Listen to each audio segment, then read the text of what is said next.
ভাইপোকে আমি এই পরামর্শ দিচ্ছি, কোন ভাইপো আমি বলছি না, আপনার নিজের বাড়িতে যে আগুনটা লেগেছে একটু নেবার, আপনার বাড়িতে ভীষণ অস্থির অবস্থা, আই নো এভরিথিং, বাধ্য হব একদিন মুখ খুলে দিতে। এসব টুপি আর পরবে না, মা কালীকে প্রিজন ভ্যানে তুলেছে, শিক্ষা 26-এ দিয়ে দেবে বাংলার মানুষ। আমরা শুধু ওয়েট করছিলাম এসআইআর এর ঘোষণার জন্য। 7 তারিখে ভোটার লিস্ট বেরোবে তো ভোট হবে, 7 তারিখে ফাইনাল ভোটার লিস্ট বেরোবে না তো ভোট হবে না, আর কি। আমাদের কোনো তাড়াহুড়া নেই, তাড়াহুড়াটা হচ্ছে তৃণমূলের, তাড়াহুড়া পিসি ভাইপোর, আমাদের কোনো তাড়াহুড়া নেই। অতএব বিএলও আক্রান্ত হলে ইলেকশন কমিশন বুঝবে, এই লড়াই ইলেকশন কমিশনের সঙ্গে পিসি ভাইপোর। আমরা বিজেপি দূর থেকে দর্শক। 24-এ 12টা লোকসভা সিট গিফট করেছে তৃণমূলকে, শুধু হিন্দু ভোট কেটে। মুসলিমদের ভোট ওরা পায় না, মুসলিমদের কিছুজন মিছিলে গেলেও সিপিএম কে ভোট দেয় না, তারা তৃণমূলকেই ভোট দেয়। আর এরা হিন্দু ভোট কেটে 6% ভোট নিয়ে পশ্চিমবাংলায় যাতে হিন্দু শেষ হয়ে যায় সেই কাজটা করছে। কারণ এদের তো ভারতের প্রতি কোনো মমত্ববোধ নেই, এদের হেডকোয়ার্টার তো চীনে। নাম না করে হুঁশিয়ারি দিলেন শুভেন্দুবাবু ভাইপোকে। কোন ভাইপোকে দিলেন সেটা তো তোমরা অলরেডি বুঝতে পেরেই গেছো, সেটা তো আর বলার বাকি নেই না।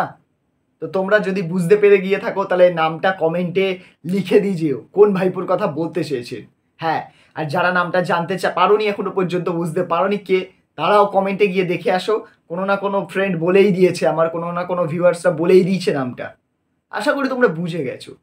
তো নাম না করে যে হুঁশিয়ারিটা দিলেন শুভেন্দুবাবু, সত্যি কথা বলতে শুভেন্দুবাবু না মাঝে মধ্যে এত মজার ছলে কথা বলেন না, সত্যি দারুণ লাগে। হ্যাঁ, মানতে হবে বস, দারুণ লাগে। সে উনি যেই পার্টিরই হোক না কেন, দারুণ লাগে।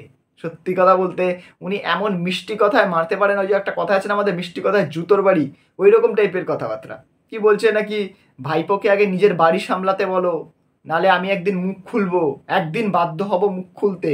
আচ্ছা, কি মুখ খুলবে?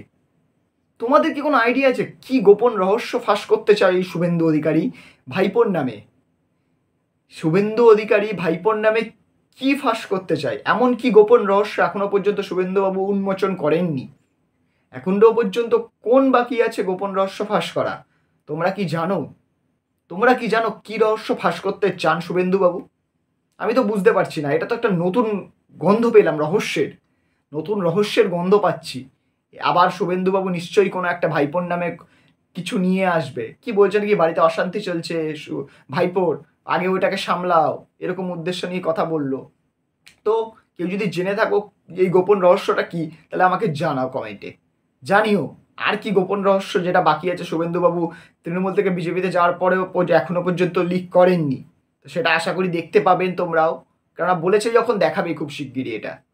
তো আরও একটা কথা বললো, এই যে সিপিএমের মিছিলে নাকি ভোরে ভোরে লোক যায়, তারা নাকি সিপিএমের যায় মিছিলে কিন্তু ভোট দেয় তৃণমূলকে। এটা কীরকম লজিক? এটা কীরকম লজিক বুঝলাম না। সিপিএমের মিছিলে যাবে, ভোট কিন্তু তৃণমূলকে কেন দেয়? তাহলে সিপিএমের মিছিলে গেলে সিপিএমকে ভোট না দেবে না? এটা কি সেই বিরিয়ানি মাংস ভাত খাওয়া বা মাংস ভাত খাওয়ার জন্য যায় নাকি, যে সিপিএম বিরিয়ানি দিচ্ছে, চল চল খেয়ে আসি গিয়ে ভোট দিয়ে দেবো ওখানে, এরকম ব্যাপার নাকি? কে জানে এরকম ব্যাপার নাকি, আমি তো বুঝতে পারছি না। তোমরা কি বুঝতে পারছো? তোমরা কি বুঝতে পারছো? বুঝতে পারলে আমাকে জানাও। আর সত্যি কি এরকম হয় যে সিপিএম এর সাথে যায় বা তৃণমূলের সাথে যায় বা বিজেপির সাথে যায় কিন্তু ভোট দেয় তারা অন্য জায়গায়? এরকম কি সত্যি হয়? হলে তোমরা আমাকে জানাও, তোমরা যদি জেনে থাকো এরকম। তো ভিডিওটা যদি ভালো লেগে থাকে একটা লাইক করে দাও, আর কমেন্টে জানাও তোমাদের মতামত, আর নামটা জানাও, নাম না করে কোন ভাইপোকে হুঁশিয়ারি দিল।